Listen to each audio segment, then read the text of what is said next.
So I've gotten to be a part of some really awesome stuff with the Bureau State Park so far, but if I were to pinpoint one thing that I think I'm the most proud of, it would definitely be my involvement in the making of the newest state park, Laurel Caverns. It's going to be a part of the state park system next year, and it is the first park to include an entire cave system within it. And I was able to go out with some other interns and use GPSs to mark roads, utilities, tunnels, how to navigate everything around there. And they're going to use my information to help make maps and add to the website and give information to the guests.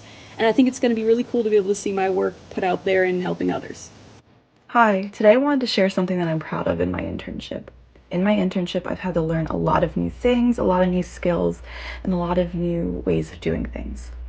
However, I've really adapted and learned a lot, and my managers have started to trust me with running events on my own. I've been able to run things like business luncheons, dinners, as well as celebrations of life.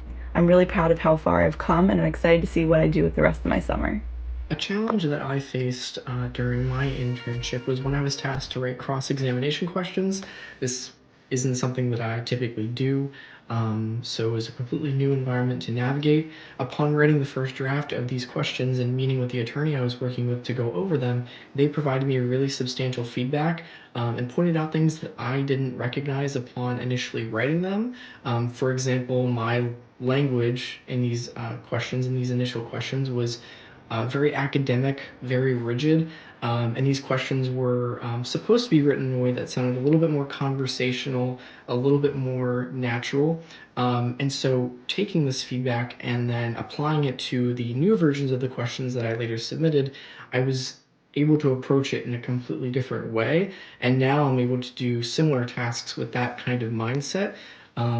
And it really allowed me to overcome that challenge that would have otherwise persisted if I didn't really refocus the way I approach those kinds of situations while working.